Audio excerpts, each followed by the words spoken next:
अस्सलाम वालेकुम स्टूडेंट, कैसे हैं आप लोग सब। उम्मीद करते हैं कि आप लोग ठीक होंगे, सेफ होंगे। बेटा, लास्ट टाइम हमने जो टॉपिक्स डिस्कस किए थे उसका मेजर जो क्रक्स था वो यही था कि हमने इंटरनेशनल अकाउंटिंग स्टैंडर्ड 1 इसको बेहतर तरीके से समझना था। और इससे पहले मैंने आपको थोड़ा सा इंट्रोडक्शन दे दिया था कि अकाउंटिंग होती क्या है और इसमें कैसे चीज़ों को हम लेके चलते हैं। कुछ कॉन्सेप्ट्स भी हमने डिस्कस किए थे, लेकिन मेजर एम्फेसाइज जो था वो हमारा इंटरनेशनल अकाउंटिंग स्टैंडर्ड 1 जो था उसके ऊपर। आपको कुछ मज़ीद इसमें इन्हांस करना है चीज़ों को। बेसिक हमारी वही चीज़ें रहेंगी जो हम पहले डिस्कस कर चुके हैं पहले लेक्चर के अंदर। अब मज़ीद जो न्यू चीज़ें आएंगी वो आएंगी इसमें ऑफ बैलेंस शीट आइटम्स जो हैं। ऑफ बैलेंस शीट आइटम्स क्या होते हैं और इसको कैसे हम प्रेजेंट करते हैं, और हमारे कुछ फॉर्मेट्स होंगे इसमें इन फाइनेंशियल स्टेटमेंट्स के, उनको हम साथ साथ डिस्कस करेंगे। ठीक है, तो सबसे पहले हम स्टार्ट करते हैं कंपोनेंट्स ऑफ फाइनेंशियल स्टेटमेंट्स। हम पहले भी बार बार पढ़ चुके हैं। जो कंपोनेंट्स हैं वो यही हैं: statement of financial position, comprehensive income, changes in equity, cash flow notes, और अगर रीस्टेटमेंट या अकाउंटिंग पॉलिसी में अगर कोई चेंज आता है तो वो भी आपको साथ ही बताना पड़ेगा।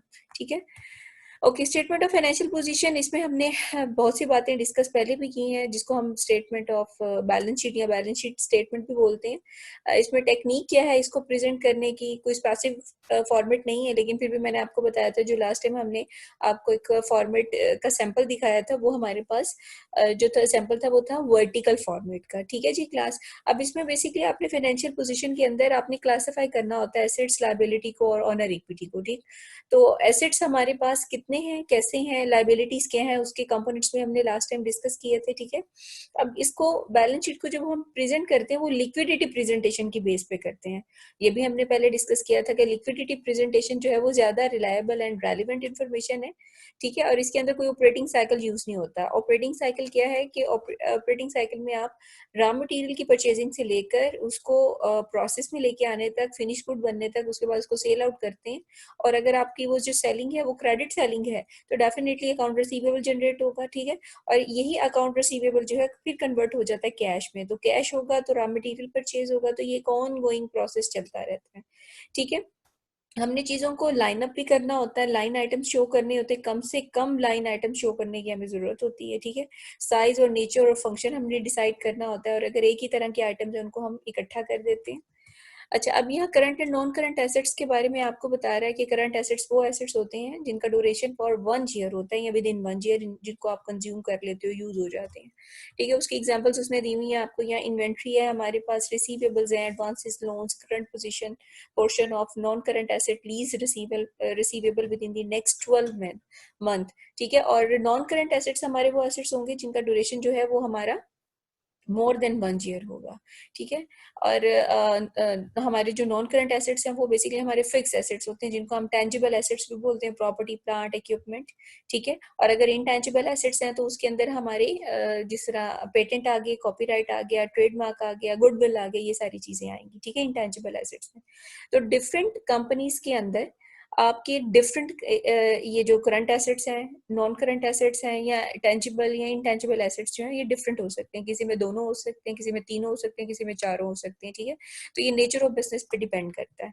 ओके, उसके बाद ऑपरेटिंग साइकिल अभी थोड़ी देर पहले ही हमने डिस्कस किया था, जिसमें कंजम्पशन से लेकर सेल तक, और उसके बाद अगर आपकी रियलाइजेशन इन कैश और कैश इक्विवेलेंट्स में हो रही है, वो सारा प्रोसीजर जो है, वो पूरा पीरियड जो है वो ऑपरेटिंग साइकिल कहलाता है। अब ऑपरेटिंग साइकिल जो है वो 12 महीने तक का होना चाहिए, इससे ज्यादा नहीं होना चाहिए। ठीक है, अगर मोर देन 12 मंथ हो गया तो इसका क्या मतलब है कि आपका जो कैश है वो सही से आपको नहीं मिल रहा, आपके अकाउंट रिसीवेबल वैसे के वैसे पड़े हैं, जो कि बाद में बैड डेट बन जाएंगे।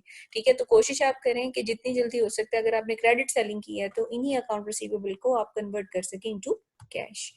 ओके, देन है जी लाइबिलिटी की बात करेंगे तो लाइबिलिटी भी हमारे पास दो तरह की है, करंट लाइबिलिटी है, एक हमारे पास नॉन करंट लाइबिलिटी होती है। तो करंट लाइबिलिटी क्या है? हमारी हमारी वो ऑब्लिगेशन जो विद इन 1 ईयर हमने पूरे करने होते हैं। ठीक है, जिसमें यूटिलिटी बिल से आगे, या हमने अगर किसी से क्रेडिट परचेजिंग की है तो हमने 1 साल के अंदर उसको रिपे करना होगा। अगर हमने कोई लोन लिया है, शॉर्ट टर्म लोन लिया है, और वो भी हमने 1 साल के अंदर रिपे करना है, तो ये सारी करंट लाइबिलिटीज के अंदर आएंगी। ठीक है, तो यहाँ भी वो आपको बता रहा है कि 12 महीने तक का हो, 12 महीने से ज्यादा नहीं होना चाहिए ये। ओके, इसकी एग्जांपल वो आपको दे रहा है बैंक ओडी। ओडी क्या? Overdraft, bank overdraft, dividend payable, income tax, other non trade payables, current portion of non current financial liabilities का, ये सारी चीजें हमारी करंट लायबिलिटीज के अंदर फॉल करती हैं। अब जो 12 महीने से ज्यादा की लाइबिलिटी होंगी वो हमारी कौन सी कहलाएंगी, नॉन करंट लाइबिलिटीज कहलाएंगी या लॉन्ग टर्म लाइबिलिटीज कहलाएंगी।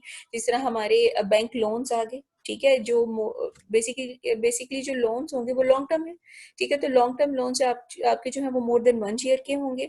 इसी तरह बॉन्ड्स आ गए, आपके बॉन्ड्स जो है वो भी हमारा लोन का स्टेटस ही रखते हैं, ठीक है, एक डेट इंस्ट्रूमेंट है हमारा। तो बॉन्ड्स हो गए, लोन हो गया, और हमारे अगर शेयर्स वगैरह हैं वो बेसिकली हमने शो कराने होते हैं अपने ऑनर इक्विटी के पोर्शन में, ठीक है। तो डिविडेंड पेएबल्स, ये सारी चीजें जो है इस तरह की, ये हमारी लायबिलिटीज को शो करती है।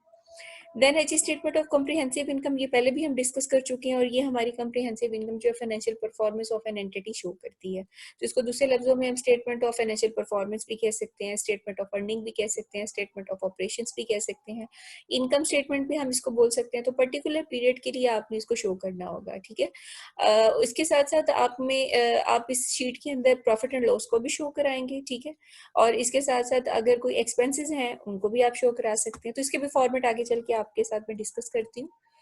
अब इसमें मजीद वो आपको बता रहा है कि जो आपके एक्स्ट्रा ऑर्डिनरी आइटम्स हैं, अगर आपके इनकम स्टेटमेंट से हट के कोई दूसरे आइटम्स हैं, ठीक है, जो कि इस तरह के हों कि वन टाइम आपका इवेंट अकर हुआ हो, ठीक है, या वन टाइम ट्रांजैक्शन अकर हुई हो और वो आपकी रिलेट करती हो रेवेन्यू या एक्सपेंस के साथ, तो आप उसको भी शो कराएंगे अपनी कम्प्रिहेंसिव इनकम के अंदर। और ये कम्प्रिहेंसिव इनकम के अंदर जितनी भी आप चीज़ों को शो करा रही होंगी वो अकॉर्डिंग टू IFRS होनी चाहिए, ठीक है। तो ये चीजें आपने यहाँ डिस्कस करनी है, देखनी है, और बेसिकली आपको ये सारी स्टेटमेंट्स पढ़ाने का मकसद ये है कि आप बेहतर तरीके से फाइनेंशियल पोजीशन को प्रेजेंट कर सकें। ओके, कंपोनेंट ऑफ कॉम्प्रिहेंसिव में वो आपको बता रहा है गेन और लॉसेस, ठीक है। गेन कहाँ होगा, जब आपने कोई एक चीज $100 की परचेज की और उसको सेल आउट करने के तो $200 हो गए, तो डेफिनेटली इस पर गेन होगा आपको, ठीक है। लॉसेज हैं तो वो भी इसके वाइस वर्सा चलेंगे कि अगर आपने आपकी परचेज प्राइस से कम पे सेलिंग हुई है तो वो आपका लॉसेस कंसिडर होंगे। तो गेन और लॉसेस को भी हमने प्रेजेंट करना होगा। यहाँ इसने साथ साथ आपको स्टैंडर्ड्स बताए हुए हैं, ठीक है, कि हमने फाइनेंशियल एसेट्स को अगर सेल किया है, फाइनेंशियल एसेट्स बेसिकली आपकी क्या होते हैं, फाइनेंशियल इंस्ट्रूमेंट्स, जिस तरह हमारे शेयर्स हो गए, बॉन्ड्स हो गए, कोई डॉक्यूमेंट ऐसा हो गया, ठीक है, जिसको हम सेल एंड परचेज कर सकते हैं, उसको हम फाइनेंशियल एसेट्स कहते हैं। तो इसकी सेलिंग के ऊपर आपका जो अकाउंटिंग स्टैंडर्ड सेट होता है वो 39 है, इंटरनेशनल अकाउंटिंग स्टैंडर्ड 39, जिसमें क्लासिफिकेशन कर रही होती है एडजस्टमेंट की। तो यहाँ इसी के मुताबिक आपने इन चीज़ों को रिकॉर्ड करना है। देन फिर वो नेक्स्ट आपको बता रहा है रिवैल्यूएशन सरप्लस, अगर आपका सरप्लस कोई बहुत ज़्यादा हो गया, ठीक है, तो उसको आपने इंटरनेशनल अकाउंटिंग स्टैंडर्ड 38 और इंटरनेशनल अकाउंटिंग स्टैंडर्ड 16 के मुताबिक जो है वो राइट डाउन करना होगा, ठीक है। इसी तरह गेन और losses on translation of financial statement of foreign operation, अगर आपकी किसी दूसरे मुल्कों के अंदर भी आपका बिजनेस जो है वो इस्टेब्लिश हुआ हुआ है और वहाँ अगर करेंसी के ऊपर आपको गेन और लॉस हो रहा है, ठीक है, जब आप ट्रांजैक्शंस कर रहे होते हैं इंटरनेशनल लेवल के ऊपर, तो करेंसी की वजह से फॉरेन करेंसी, जिसको हम दूसरे लफ्जों में फॉरेन एक्सचेंज कहते हैं, ठीक है, फॉरेन एक्सचेंज की फ्लैक्चुएशन के ऊपर आपको कहीं गेन हो रहा होता है, कहीं लॉस हो रहा होता है, तो वो भी स्टैंडर्ड जो हमने सेट करना होता है वो इंटरनेशनल अकाउंटिंग स्टैंडर्ड 21 के मुताबिक आपने चीज़ों को रिकॉर्ड करना होगा। उसके बाद इसमें और भी बहुत से अकाउंटिंग स्टैंडर्ड्स उसने डिस्कस की हैं कि इसके मुताबिक आप चीज़ों को लेके चलेंगे, ठीक है। और बेसिकली ये सारी चीज़ें आपकी कहाँ हो रही होंगी, जब आप इंटरनेशनल लेवल के ऊपर चीज़ों को जो है वो एनालाइज कर रहे होंगे, गेन एंड लॉसेस को आप एनालाइज कर रहे होंगे, ठीक है। तो ये आपने थोड़ा सा देख लेना है कि अगर आपका बिजनेस जो है वो इंटरनेशनल लेवल पे है तब तो ये चीज़ें आएंगी, लेकिन अगर आपका जो बिजनेस है वो स्मॉल स्केल पे है, डोमेस्टिक लेवल पे, तो वहाँ फिर आपको ये चीज़ें रिकॉर्ड करने की जरूरत नहीं है। आप सिंपल जो इनकम स्टेटमेंट के कंपोनेंट्स हैं उनकी मदद से इनकम स्टेटमेंट को जो है वो फॉर्म करेंगे। नेचर मेथड वो आपको बता रहा है कि aggregation of expenses take place on the basis of nature of expense, जितने एक्सपेंस एक तरह की नेचर के हैं उनको आप इकट्ठा करके प्रेजेंट करेंगे। फॉर एग्जांपल वो कह रहे हैं डेप्रिसिएशन हो गया। अब डेप्रिसिएशन क्या है जी, डेप्रिसिएशन आपका है systematic reduction in the asset value. अब वो एसेट कौन सा, फिक्स एसेट। अब जितने भी फिक्स एसेट्स हैं उनके ऊपर आप डेप्रिसिएशन लगा के इकट्ठा करके भी उसको लिख सकते हैं या उनको अलग अलग भी लिख सकते हैं कि जी हमारा प्लांट की डेप्रिसिएशन इतनी हुई, इक्विपमेंट की इतनी डेप्रिसिएशन हुई, ठीक है, हमने कहा हमारे कोई फिक्स एसेट पर्टिकुलर था उसकी इतनी डेप्रिसिएशन हुई, तो उसको आप अलग अलग शो करके इकट्ठा भी एक्यूमुलेट करके भी बता सकते हैं। ट्रांसपोर्ट का है, एडवर्टाइजिंग, वेजेस हैं, ठीक है, ये सारी चीजें जो है आप नेचर मेथड के मुताबिक, नेचर ऑफ एक्सपेंस के मुताबिक आप उसको प्रेजेंट कर सकते हैं। फंक्शन मेथड है classification of expenses is done function wise, मतलब हर डिपार्टमेंट का अलग अलग फंक्शन होगा, ठीक है, और उन्हीं के फंक्शन के मुताबिक उनके जो एक्सपेंस होंगे वो क्लासिफाई होते जाएंगे। अब अगर सेलिंग डिपार्टमेंट है तो वहाँ कॉस्ट ऑफ सेल को देखा जाएगा, एडमिनिस्ट्रेटिव का है तो एडमिनिस्ट्रेटिव एक्सपेंस देखे जाएंगे, अगर डिस्ट्रीब्यूशन डिपार्टमेंट का कोई एक्सपेंस है तो वो डिस्ट्रीब्यूशन एक्सपेंस के नाम से उसको प्रेजेंट करना पड़ेगा, ठीक है। तो इस तरह की जो चीजें वो फंक्शन मेथड के मुताबिक हम चीजों को क्लासिफाई कर रहे होते हैं। देन जी थर्ड स्टेटमेंट हमारे पास आ रही statement of change in equity. ये बार बार मैं आपको बताती हूँ, इक्विटी लिखा हो, ऑनर इक्विटी लिखा हो, शेयर होल्डर इक्विटी लिखा हो, ये एक ही स्टेटमेंट कहलाएगी, ठीक है जी। इसके अंदर आपने पर्टिकुलरली क्या बताना है, आपने यहाँ ये बताना है कि जो ऑनर है, ऑनर जो पैसा लेके आ रहा है बिजनेस के अंदर, ऑनर जो नए आ रही हैं बिजनेस के अंदर वो, ठीक है, कोई छोड़ के जा रहा है बिजनेस को वो, और अगर ऑनर जो है उनको आप पैसा दे रहे हैं in the form of dividend, तो उसकी जो चेंजिंग है पर्टिकुलरली वो आप इसमें प्रेजेंट करते हैं। तो दूसरे लफ्जों में हम कह सकते हैं कि इक्विटी का बढ़ना और इक्विटी का कम होना, इस तरह की जो चेंजिंग है वो हम statement of changes in equity के अंदर शो करा रहे होते हैं, ठीक है जी। अब यहाँ वो आपको बता रहा होगा कि कुछ आपके बिजनेसेस ऐसे होंगे, वही जिस तरह पहले मैंने आपसे डिस्कस किया कि जो आउट ऑफ द कंट्री या आउट ऑफ द सिटी होंगे, ठीक है, सब्सिडरीज होंगी, डिफरेंट जगहों पे आपके यूनिट्स लगे हुए हैं, डिफरेंट जगह पे आपका बिजनेस एक्सपैंड हुआ हुआ है, तो वहां का भी डाटा इकट्ठा करके आपने लेके आना होगा और एक आप स्टेटमेंट जो है वो फॉर्म कर रहे होंगे। तो यहाँ ये आपने चीजें देखनी होंगी कि आपका जो बिजनेस है इसके अंदर इक्विटी की क्या पोजिशन है, इक्विटी बढ़ रही है, इक्विटी कम हो रही है। अब इक्विटी बढ़ेगी कैसे, इक्विटी तब बढ़ेगी जब न्यू ऑनर्स आएंगे बिजनेस के अंदर पैसा लेके, या एग्जिस्टिंग ऑनर्स जो है वो मजीद पैसा लेके आएंगे। अब इक्विटी डिक्रीज कब होगी, इक्विटी डिक्रीज तब होगी जब आप इन ऑनर्स को, जो एग्जिस्टिंग है या जो नए आने वाले ऑनर्स हैं, उनको उनका रिटर्न दे रही होंगी in the form of dividend, ठीक है। जब आप डिविडेंड दे रहे होते हैं तो इक्विटी कम हो रही होती है, कैश निकल रहा होता है बिजनेस के अंदर से और वो ऑनर्स को जा रहा होता है, या फिर बिजनेस के जो एग्जिस्टिंग ऑनर्स हैं वो बिजनेस को छोड़ के जा रहे होंगे, तो डेफिनेटली वो अपना जितनी भी इन्वेस्टमेंट होगी वो निकाल रहे होंगे बिजनेस में से।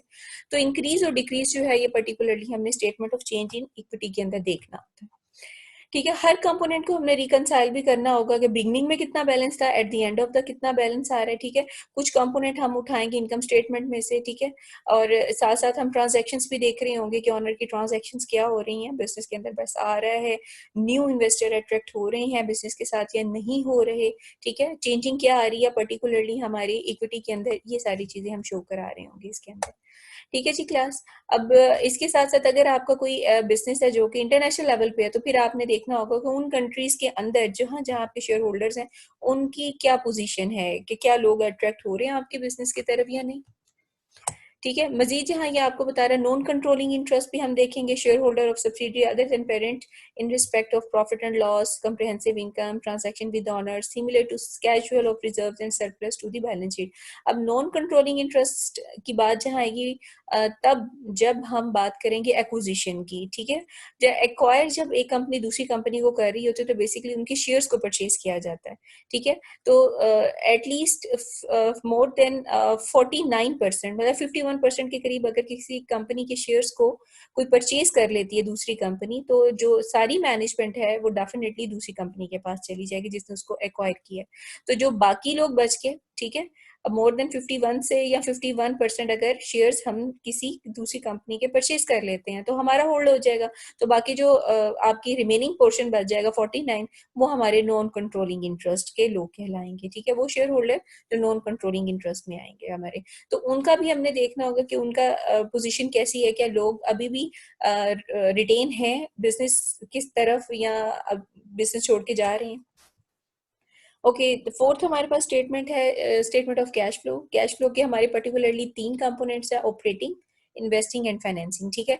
और कैश फ्लो स्टेटमेंट को हम दो तरीके से बना सकते हैं, डायरेक्ट मेथड के थ्रू भी और इनडायरेक्ट मेथड के थ्रू भी। इंशाल्लाह ताला क्लास आने वाले वक्तों में आपको मैं एक स्लाइड सेंड करूंगी जिसमें स्टेटमेंट ऑफ कैश फ्लो को पर्टिकुलरली दोनों मेथड से बनाया हुआ है। बहुत इंपॉर्टेंट ये होती है स्टेटमेंट ऑफ कैश फ्लो, और अक्सर हमारे स्टूडेंट्स को कैश फ्लो स्टेटमेंट नहीं बनानी आती। तो कोशिश आपने ये करनी है कि कंपोनेंट्स को आपने ज़हन नशीन करते हुए उनको आपने क्लासिफाई करना है कि अगर डायरेक्ट मेथड है तो उसमें कौन से कंपोनेंट्स आएंगे, और अगर इनडायरेक्ट है तो फिर कौन से कंपोनेंट्स आएंगे। फॉर्मेट दोनों का सेम रहेगा, दोनों में ही ऑपरेटिंग एक्टिविटीज भी आएंगी, इन्वेस्टिंग भी आएंगी, फाइनेंसिंग भी आएंगी, लेकिन इनके अंदर जो कंपोनेंट्स हमने मेंशन करने होंगे वो थोड़े से डिफरेंट होंगे। बेसिकली जितनी भी कंपनीज हैं बड़ी बड़ी, वो सारी इनडायरेक्ट मेथड से कैश फ्लो स्टेटमेंट बना रही होती हैं। जो स्मॉल बिजनेसेस हैं वो डायरेक्ट मेथड से अपनी कैश फ्लो स्टेटमेंट बना रही होती हैं, लेकिन आपको दोनों चीज़ों के बारे में आपको पता होना चाहिए। ओके जी क्लास, अब यहाँ कैश फ्लो स्टेटमेंट के अंदर कुछ वो एसेंशियल डिफरेंसेस तो आपको बता रहा है कि बैंक ओडी जो है, ओवरड्राफ्ट की जो फैसिलिटी बैंक प्रोवाइड करता है अपने कस्टमर को, वो ट्रीट किया जाता है as cash and cash equivalent. ठीक है। Prohibition of separate disclosure extra ordinary items, जो इनकम स्टेटमेंट में हम एक्स्ट्रा ऑर्डिनरी आइटम्स को शो करते हैं वो आपने यहाँ शो नहीं कराने। Use of the term reporting currency in the place of functional currency, आपने रिपोर्टिंग जो करेंसी है उसको रिप्लेस करते हुए आपने फंक्शनल करेंसी को देखना है, लिखना है। मतलब कि आपने जो फाइनेंशियल स्टेटमेंट बनाई है उनकी पर्टिकुलरली क्या करेंसी शो करें, डॉलर्स में है, रुपीस में है, किस चीज में आप उसको शो करा रहे हैं। ओके, नोट्स टू अकाउंट्स, ये लास्ट हमारी फाइनेंशियल स्टेटमेंट होती है। जितना डाटा हमने पिछली स्टेटमेंट्स के अंदर रिकॉर्ड किया है उसकी कंप्लीट डिस्क्रिप्शन जो है वो हमने नोट्स के अंदर बतानी होती है। ठीक है, तो information in a systematic manner आपको साथ साथ बतानी पड़ेगी। क्रॉस रेफरेंसेस आपने देखने होंगे। अगर कैश है तो कैश से रेलिवेंट जो इन्फॉर्मेशन है वो नोट्स में कौन से नंबर पे लिखी हुई है, ये सारी चीजें यहाँ डिस्कस की जाती हैं। ठीक है, तो यहाँ बेसिकली आपने प्रिपरेशन ऑफ फाइनेंशियल स्टेटमेंट तो करना ही है, लेकिन आपने स्पेसिफिक अकाउंटिंग पॉलिसी के मुताबिक इन नोट्स को अकाउंट भी करना होगा। ठीक है, और अगर कोई एडिशनल रेलिवेंट इन्फॉर्मेशन है वो भी आपने शो करनी होगी और बतानी होगी। मजीद वो आपको यहाँ बता रहे हैं नोट्स टू अकाउंट्स में कि statement of compliance with IFRS। तो हम स्टार्ट से ही आपको ये बता रहे हैं कि आपने IFRS के मुताबिक ही इस तमाम डाटे को, इंफॉर्मेशन को, तमाम अकाउंटिंग की वो आपने प्रेजेंट करना है। ठीक है, अगर नॉन फाइनेंशियल इंफॉर्मेशन और वो बहुत ज़रूरी है तो आप उसको भी डिस्क्लोज कर सकते हैं, लेकिन अगर वो इंपॉर्टेंट नहीं है तो उसको आप डिस्क्लोज नहीं करेंगे। ओके, उसके बाद क्लास नेक्स्ट हमारी जो पोर्शन है इसमें मैं आपको कुछ फॉर्मेट बताऊंगी जो हमारी फाइनेंशियल स्टेटमेंट्स की हैं। तो सबसे पहले हमारे पास है model of statement of financial position की। लास्ट स्लाइड्स में भी हमने डिस्कस किया था, तो ये कंपैरेटिव इन्फॉर्मेशन भी हम साथ साथ दे रहे हैं, हम एसेट को कैटेगराइज भी कर रहे हैं, टोटल एसेट भी शो कर रहे हैं, इसी तरह हम इक्विटी और लायबिलिटी को भी शो कर रहे हैं। ठीक है, या हमारे पास इक्विटी आ गई सारी, और यह हमारे पास सारी लाइबिलिटी आ गई। लाइबिलिटी में क्या है जी, हमारे पास नॉन करंट लाइबिलिटीज भी हैं, करंट लाइबिलिटीज में फिर उनका टोटल करके हम बताएंगे। तो ये हमारे पास वर्टिकल फॉर्मेट में है, और ये नॉर्मली जो कंपनीज हैं वो इसी फॉर्मेट के मुताबिक अपनी बैलेंस शीट को या फाइनेंशियल पोजीशन को शो कर रही होती हैं। ओके, सेकंड हमारे पास इनकम स्टेटमेंट। इनकम स्टेटमेंट भी बनाने के दो फॉर्मेट है हमारे पास। एक सिंगल स्टेप है। सिंगल स्टेप इनकम स्टेटमेंट जो है, इसमें तमाम रेवेन्यूज को आप बगैर किसी क्लासिफिकेशन के शो कर रहे होते हैं, तमाम एक्सपेंसेस को भी आप शो कर रहे होते हैं। ठीक है, और रेवेन्यू इसमें से आप जब एक्सपेंसेस को माइनस कर देते हैं तो आपके पास नेट इनकम या नेट लॉस आ जाता है। तो ये सिंगल स्टेप है जो स्मॉल बिजनेसेस जो हैं वो यूज करती हैं। लेकिन जब हम कॉरपोरेशन की या मल्टीनेशनल नेशनल्स की बात करते हैं, कंपनीज की बात करते हैं, तो फिर वहाँ फॉर्मेट ये आपके सामने जो है ये आपके सामने आएगा मल्टीपल स्टेप इनकम स्टेटमेंट। इसको हम फॉलो करेंगे, जिसके अंदर आपने तमाम चीजों को शो भी करना होगा, सेल को, ग्रॉस मार्जिन को, इन सारी चीजों को भी आप शो करेंगे, ऑपरेटिंग एक्सपेंस को भी शो करेंगे। ठीक है, उसके बाद टैक्सेस जितने आपकी कंपनी के ऊपर लगे हैं उनको भी आप शो करेंगे, और इसके साथ साथ ही आप इनकम स्टेटमेंट में पर्टिकुलरली फाइनेंशियल परफॉर्मेंस बता रही होंगी अपनी कंपनी की कि अच्छी है, बुरी है, किस तरह की है। और इससे आप कंपैरेटिव इंफॉर्मेशन नहीं देंगे, आप इनकम स्टेटमेंट जो है वो सिर्फ एक ही साल की बना के शो कर रही होती है। ठीक है जी क्लास, और बास कंपनीज जो है वो कंपैरेटिव इन्फॉर्मेशन भी दे रही होती है, 2 साल का डाटा दे रही होती है साथ में। अब है जी statement of owner equity. Statement of owner equity जो है ये भी आपको क्या शो कराती है जी, ऑनर की इक्विटी की पोजीशन को, कि इंक्रीज हो रहा है, डिक्रीज हो रहा है। अब इसमें से कुछ कंपोनेंट्स जो हैं जो हम इनकम स्टेटमेंट से लेते हैं, कुछ कंपोनेंट्स हैं जो कि हम पुट कर रहे होते हैं बैलेंस शीट के अंदर, या कंपेयर कर रहे होते हैं कि जी हमने जो चीजें यहाँ स्टेटमेंट ऑफ ऑनर इक्विटी में शो कराई हैं वो क्या कॉन्ट्रा चेक भी हो जाती है हमारी, सही है या नहीं। ठीक है, तो यहाँ कैपिटल से हम स्टार्ट करेंगे। ठीक है, इंक्रीज डिक्रीज देखेंगे, नेट इनकम भी इसमें लिखेंगे हम। ड्राइंग्स अगर आपके ऑनर ने की है, ड्राइंग्स क्या है जी, पर्सनल यूज के लिए अगर ऑनर पैसा निकालता है, अगर कोई लॉस हुआ है तो वो भी आप शो करेंगे, और फिर लास्ट में आप कैपिटल शो करेंगे कि जी ऑनर इक्विटी का कैपिटल कितना है। ओके, लास्ट है हमारे पास statement of cash flow. Statement of cash flow के अंदर आपके सामने ये फॉर्मेट मैंने पहले भी डिस्कस किया है। 3 ऑपरेशंस हैं हमारे एक्टिविटीज के, एक ऑपरेटिंग एक्टिविटीज जिसको ये ऑपरेशन एक्टिविटीज भी कह सकते हैं, इन्वेस्टिंग एक्टिविटीज और फाइनेंसिंग, और उसके बाद फिर उसका काउंटर चेक भी हम करते हैं with the cash balance of balance sheet के साथ। ओके, लास्ट हमारा जो कॉन्सेप्ट है वो है जी ऑफ बैलेंस शीट आइटम्स। तो ये कॉन्सेप्ट क्या आपको बताते हैं, इसके बारे में थोड़ा सा पढ़ लेते हैं कि off balance sheet item is a term for asset और liability that don't appear on a company's balance sheet. Balance sheet के अंदर हम नॉर्मली एसेट और लायबिलिटी को शो करते हैं, लेकिन कुछ ऐसे कंपोनेंट्स होते हैं जो कि हम बैलेंस शीट के अंदर शो नहीं करा रहे होते, उनको हम ऑफ बैलेंस शीट आइटम्स कहते हैं। ठीक है, अब वो ऑफ बैलेंस शीट आइटम्स कौन से होते हैं वो हम यहाँ थोड़ा सा डिस्कस कर लेते हैं आपके साथ। ये कुछ टाइप्स आपको यहाँ बता रहे हैं कि ये वाली कुछ टाइप्स हैं ऑफ बैलेंस शीट आइटम्स की जो कि आप बैलेंस शीट के अंदर डायरेक्टली शो नहीं करते। ठीक है, जिसमें रिसर्च एंड डेवलपमेंट पार्टनरशिप है, ज्वाइंट वेंचर्स हैं, ऑपरेटिंग लीजेस हैं। तो ये एग्जांपल्स हैं इस तरह के आइटम्स की जो कि बैलेंस शीट के अंदर रिकॉर्ड नहीं होती, वो अलग से ऑफ बैलेंस शीट आइटम्स कहलाती हैं। तो ऑपरेटिंग लीज अगर आपकी है, लीज का अगर आपने कॉन्सेप्ट पढ़ा तो इसमें आपको पता होगा कि शॉर्ट टर्म जो लीजिंग होती है उसको हम ऑपरेटिंग लीज कहते हैं। तो इसके अंदर जो रेंटल पेमेंट मिल रही होती है उसको तो आप लिखते हैं, ठीक है, रेंटल पेमेंट को तो आप शो करा रहे होते हैं बैलेंस शीट के अंदर, लेकिन जब आप इसको इंक्रीज और डिक्रीज इसका अगर हो रहा है according to the price of the asset, ठीक है, at the end of the lease term, तो उसको फिर आप अलग से शो कराएंगे। ठीक है, तो ये आप अपने इसमें थोड़ा सा पढ़ लेना। लीज बैक एग्रीमेंट अगर है आपका तो इसमें भी आप ये शो कराएंगे कि आपके जो रेंटल पेमेंट है वो एज ए एक्सपेंस आप बैलेंस शीट में शो करेंगे, लेकिन जब आप उसको ऑन कर लेंगे तो वो फिर एसेट बन जाएगा आपका। और लास्ट में है जी अकाउंट रिसीवेबल। तो अकाउंट रिसीवेबल का भी कुछ पोर्शन आपका बैलेंस शीट के अंदर जाएगा और कुछ पोर्शन जो है वो आपका ऑफ बैलेंस शीट आइटम्स में शो कराएगा। तो क्लास ये था आपका अब तक का लेक्चर, जिसमें हमने बहुत सारी चीज़ों को कवर किया, इन्हांस किया चीज़ों को according to the financial statement. तो उम्मीद करती हूँ कि आपको बहुत सारी चीज़ें आज क्लियर भी होगी होंगी। अगर कोई क्यूरी है तो वो आप सिलेक्टेड हमारा जो स्लॉट है क्लासेस का उसमें आप मुझसे डिस्कस कर सकते हैं। इंशाल्लाह ताला नेक्स्ट लेक्चर में दोबारा मुलाकात करेंगे। अपना ख्याल रखिएगा। Best of luck. अल्लाह हाफिज़।